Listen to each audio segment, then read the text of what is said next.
Buongiorno ragazzi, benvenuti in questo nuovo video. Quest'oggi parliamo di una piccola modifica per la nostra Cove 800X che ha lo scopo di ridurre questo famoso comportamento scorbutico che è noto in questa moto e che causa di lamentele da tanti dei clienti. Qui appunto mi sono imbattuto in ProDump. ProDump è un'azienda tutta italiana fondata da due ragazzi siciliani e che già per aver avuto questo coraggio hanno il mio enorme rispetto e che hanno studiato appunto una piccolissima modifica sia nella realizzazione che nel prezzo che va a lavorare proprio sulla risposta dell'acceleratore della moto. Quindi per migliorare la risposta dell'acceleratore su cosa si poteva lavorare se non sullo stesso comando dell'acceleratore? La modifica di fatto consiste nella riduzione di pochi millimetri dello spazio tra i due finali dei due cavi del gas, ma anche in un diametro variabile e inizialmente più piccolo dell'originale.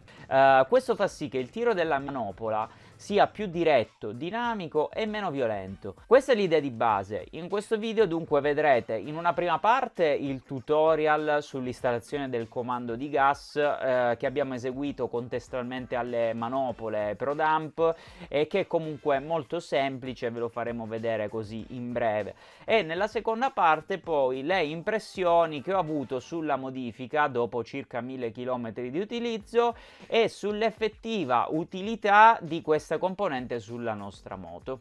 Benvenuti nell'officina della banana. Quest'oggi abbiamo un ospite speciale, Andrea di ProDump, e siamo già all'inizio del lavoro che faremo oggi. Quello di oggi è un po' un esperimento. Base andremo a modificare il comando del gas, giusto? Quindi Esatto. vediamo subito come fare a installarlo, ci pensa lui perché io non sono in grado, però io faccio le riprese e poi parleremo anche di come funziona questo comando e vediamo un po' in che cosa va a modificare le funzioni della moto. Andiamo. Il primo passo chiaramente sarà togliere, se li avete già, i paramani, quindi almeno lasciare la parte della manopola aperta. Noi quest'oggi, dato che monteremo il comando del gas, cambieremo anche entrambe le manopole con quelle di ProDump Solutions, che sono queste qui. Allora, quindi primo passo, se vogliamo togliere la manopola lato sinistro, c'è una vite qui nascosta all'interno che Andrea sta già sradicando. E poi si estrae la vite e si sfila la manopola. Perfetto. Ah, semplicissimo. Sì. La colla è stata lubrificante E stai usando il puliscifreni per pulire il manubrio. prima di inserire la manopola. Esatto. In questo caso non servirà l'aria compressa perché diamo in dotazione anche questo tubetto di colla dedicata per le nostre manopole e soprattutto per facilitare il montaggio. Ovviamente fa inizialmente da lubrificante per aiutarti a inserire e poi salda Esatto. all'interno.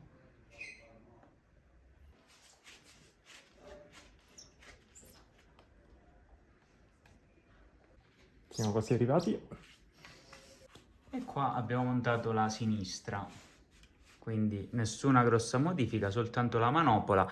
Manopole che però comunque hanno delle particolarità non da poco, È una nuova tecnologia, è stata brevettata e sviluppata tutta in Italia, anzi in Sicilia. Prevede realizzare queste manopole con dei cuscini d'aria. I cuscini d'aria hanno il vantaggio, un po' come le scarpe, le Nike Air, di ammortizzare molto meglio le vibrazioni e gli impatti.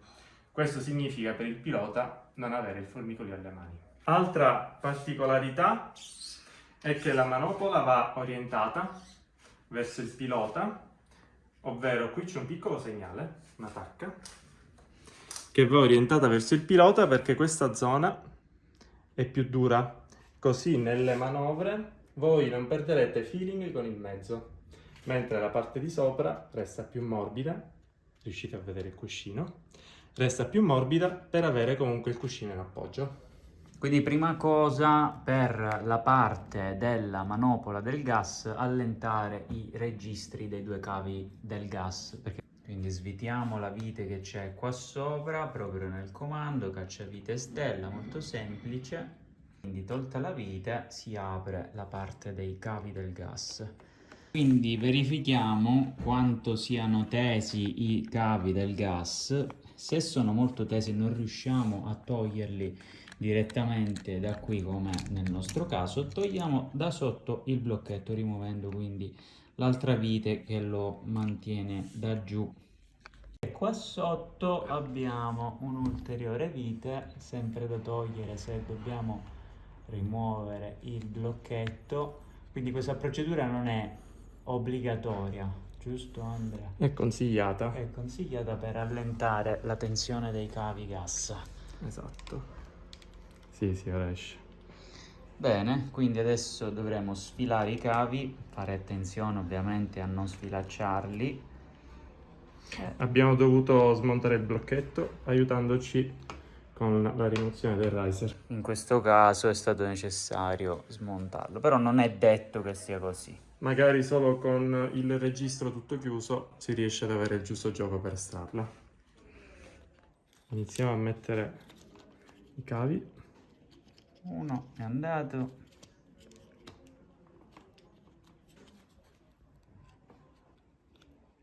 E questo qui così. Tac.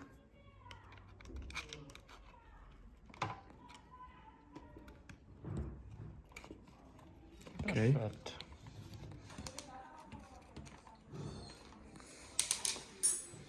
Alla grande. Quindi adesso non resta che mettere il pezzo a posto, Esatto. rimontare tutto il suo posto e poi mettere la manopola. E poi provarla. Bene, quindi una volta che abbiamo fissato le due estremità di cavo, rimontato questo pezzettino di qua che è bloccato già con la vite, Esatto. vero Andrea? Stiamo rimontando quindi il blocchetto per riportare la moto in assetto di marcia. Regolate ovviamente il gioco di nuovo del comando gas, verificate che scorra tutto bene e poi dopo rimontate tutto, altrimenti potreste avere qualche sorpresa dopo. Certo. A few moments later. Ti posso dire, ora che hai regolato i cavi qua, abbiamo regolato l'escussione dei cavi, sono regolati come si deve, cambia, perché prima c'erano i cavi un po' tesi e quindi all'inizio ti Esatto. faceva un po' il discorso dell'apertura. Adesso cambia, allora il discorso on-off vero e proprio, quindi nel rilascio, quando chiudi completamente, quello c'è sempre il discorso dell'on-off. Però la modulazione che ti cambia, la questione di modulazione. Ora questa è solo una prima impressione, sono fatti Sì. 5 minuti giusto per bagnare la maglietta. Però l'impressione che ho è proprio che cambia la modulazione del gas. Molto più modulabile, molto più lineare. Proveremo poi più a fondo, Ottimo. però la prima prova mi piace. Ci sta. Ottimo. Veniamo dunque alle conclusioni. Dopo l'installazione delle manopole ho avuto modo di testare la moto per circa 1000 km su strada, fuori strada. Il cambiamento, ve lo dico già, è stato tangibile. L'erogazione della moto risulta più garbata, meno impulsiva e soprattutto molto più modulabile. L'impressione che si ha passando dal comando originale a quello modificato è subito quella che si abbia adesso il pieno controllo della potenza, potendola dosare con consapevolezza e senza brusche accelerate repentine, cosa anche molto fastidiosa in uscita di curva. La gestione del gas risulta di fatto molto più progressiva, pur conservando d'altra parte l'impronta energica e decisa della risposta in fase di attacco e di rilascio totale del gas. Per capirci, quindi, questa modifica migliora moltissimo il comportamento a moto lanciata e a gas già aperto, ma cambia poco nelle fasi di apertura da zero e di decelerazione con completo rilascio della manopola. Di fatto questa modifica costituisce un lavoro poco impegnativo e soprattutto poco invasivo, in quanto non va a toccare le delicate componenti elettroniche della moto e il rapporto tra la spesa e la resa effettiva è veramente esagerato. Il feeling con la moto, anche grazie alla leggerezza data dalla tecnologia delle manopole Manoflex, si avvicina sempre di più al massimo che si possa chiedere da questa stupenda Cove 800X. Per il momento da Banan Travels è tutto, in descrizione vi lascio il link dove poter acquistare il prodotto. Fatemi sapere cosa ne pensate, se avete modo di provarlo fatemi sapere qui nei commenti le impressioni che ne avete avuto, ogni feedback sarà sicuramente costruttivo per questi ragazzi che hanno fatto un grande grande lavoro e puntano sempre a fare il meglio. Grazie per avermi seguito e noi ci vediamo al prossimo video.